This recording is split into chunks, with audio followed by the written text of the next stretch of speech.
नमस्कार। आज हम हिंदी भाषा का उद्भव और विकास विषय पर चर्चा करेंगे। भारत में आर्यों की भाषा वैदिक संस्कृत थी।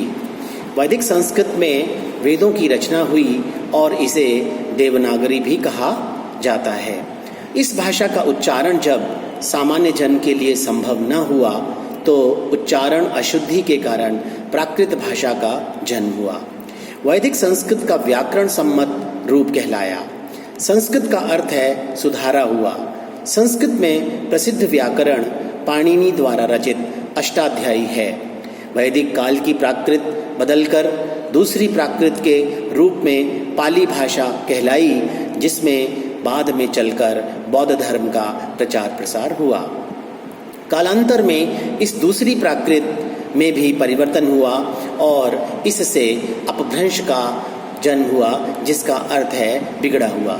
इस अपभ्रंश से आगे चलकर पूर्वी हिंदी और पश्चिमी हिंदी का विकास हुआ और इन्हीं रूपों से हिंदी का जन्म हुआ।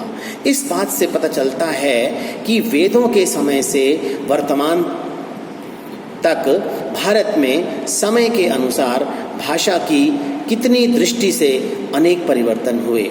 आधुनिक उत्तरी भारत की सभी भाषाएं वैदिक संस्कृत से निकली हैं।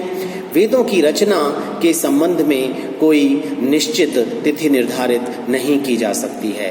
तथापि विद्वान इस बात पर एक मत हैं कि आज से लगभग 5000 वर्ष पूर्व वेदों की रचना अवश्य हो चुकी थी। इन 5000 वर्षों में भी अनेक परिवर्तन हुए।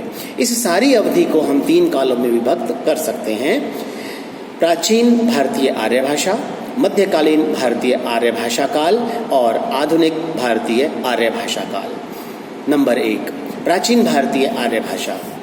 प्राचीन भारतीय आर्य भाषा काल में सर्वप्रथम हम वेद, ब्राह्मण ग्रंथ और उपनिषदों की भाषा पाते हैं। वेदों में सबसे प्राचीन वेद ऋग्वेद है और उसकी भाषा प्राचीनतम है, जो प्राचीन ईरानी भाषा अवेस्तुता के निकट है। उपनिषद आदि के बाद वेदांग साहित्य और तत्पश्चात सूत्र साहित्य की रचना हुई। अब तक वैदिक भाषा में इतना परिवर्तन हुआ था कि पाणिनि की व्याकरण की इस भाषा को नियमबद्ध और परिमार्जित होने के कारण संस्कृत भाषा कहलाई। गौतम बुद्ध के समय से भारतीय आर्य भाषा का मध्यकाल आरंभ होता है। नंबर 2, मध्यकालीन भारतीय आर्य भाषा काल। यह काल ईसा पूर्व 500 से 1000 ईसा तक माना जाता है। इस काल में सर्वप्रथम पाली भाषा और अशोक की धर्म लिपि का भाषा उदाहरण रूप में आती है। अशोक की धर्म लिपियों में उत्तरी भारत की भाषा में 3 विभिन्न रूप पूर्वी पश्चिमी अवश्य थे। लोगों की बोली में बराबर का परिवर्तन होता रहा। अशोक धर्म लिपियों की भाषा बाद में प्राकृत भाषा के नाम से जानी गई। इस काल में संस्कृत के साथ साथ साहित्य में इन प्राकृतों का व्यवहार भी होने लग गया था। पश्चिमी भाषा का मुख्य रूप शौरसेनी प्राकृत था। पूर्वी का मागधी प्राकृत। इन दोनों के बीच में अर्धमागधी और चौथी दक्षिण रूप महाराष्ट्री प्राकृत थी। प्राकृत भाषाओं का समय 500 ईस्वी तक है। इसके बाद प्राकृत की बिगड़ी बोली अपभ्रंश सामने आई। अपभ्रंश का समय काल 500 से 1000 ईस्वी तक है। तीसरा, आधुनिक भारतीय आर्य भाषा काल। इस काल में अर्थात 1000 ईस्वी से वर्तमान समय तक भारत की वर्तमान आर्य भाषाएं विकसित हुई हैं। शौरसेनी अपभ्रंश से हिंदी, गुजराती, पंजाबी और पहाड़ी भाषाओं का संबंध है। पूर्वी हिंदी का संबंध अर्धमागधी अपभ्रंश के साथ है। बिहारी, बंगाली, असमी और उड़िया का संबंध मागधी अपभ्रंश से, मराठी का महाराष्ट्री अपभ्रंश के साथ संबंध है। इस प्रकार हमारी हिंदी का जन्म शौरसेनी अपभ्रंश से हुआ। आरंभ 11वीं शताब्दी से होता है।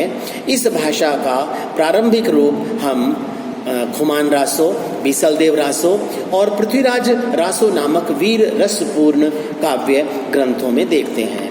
हिंदी भाषा के स्वरूप में अनेकानेक परिवर्तन हुए तथा उसके कई भेद उपभेद बने।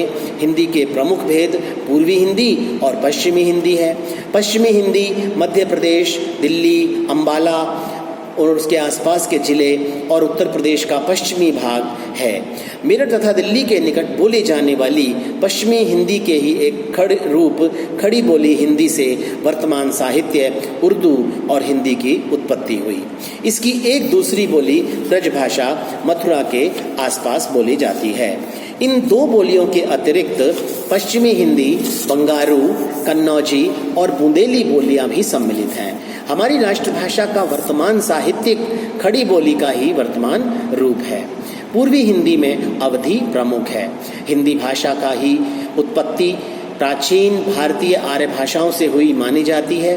फिर भी इसका समूह प्राचीन आर्य भाषाओं के अतिरिक्त और भी भाषाओं के प्रभाव से बना है।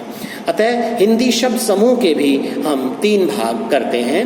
पहला भारतीय आर्य भाषाओं का समूह, दूसरा भारतीय आर्य भाषाओं से आए हुए शब्द और तीसरा विदेशी भाषाओं के शब्द। भारतीय आर्य भाषाओं के तत्सम और तद्भव शब्द हिंदी में प्रचुरता से पाए जाते हैं। तत्सम का अभिप्राय संस्कृत के विशुद्ध शब्दों से है जो हिंदी में प्रयुक्त होते हैं, जैसे भाषा, धर्म शब्द जो संस्कृत से आए हुए हैं और ज्यों के त्यों हिंदी में प्रयुक्त होते हैं। तद्भव के शब्द वे हैं जो मध्यकालीन आर्य भाषाओं अर्थात संस्कृत और प्राकृत से आए हुए हैं। भारतीय आर्य भाषाओं से आए हुए शब्द या तो दक्षिण का द्रविड़ बोलियों तमिल, तेलुगु, कन्नड़ और मलयालम आदि से हिंदी में आ गए हैं अथवा मुंडा और कोल जाति के प्राचीन भाषाओं से निकले हैं। विदेशी भाषाओं के शब्दों से तात्पर्य है वे शब्द जो कि विदेशी भाषाओं से हिंदी में आए हैं, जैसे अरबी, फारसी, तुर्की और पश्तो से भाषा से आए शब्द जैसे कैंची, चाकू, लाख, किताब, बादशाह, फौज, मालिक आदि। अंग्रेजी और यूरोपीय भाषाओं से आए हुए शब्द जैसे स्कूल, बोतल, रेडियो आदि। अंग्रेजी से आए हुए शब्दों की संख्या हिंदी में बहुत अधिक है। इस प्रकार हिंदी ने भारतीय आर्य भाषा से उत्पन्न होकर देसी और विदेशी शब्दों से संपन्न होकर आधुनिक विकसित रूप धारण कर लिया है। धन्यवाद।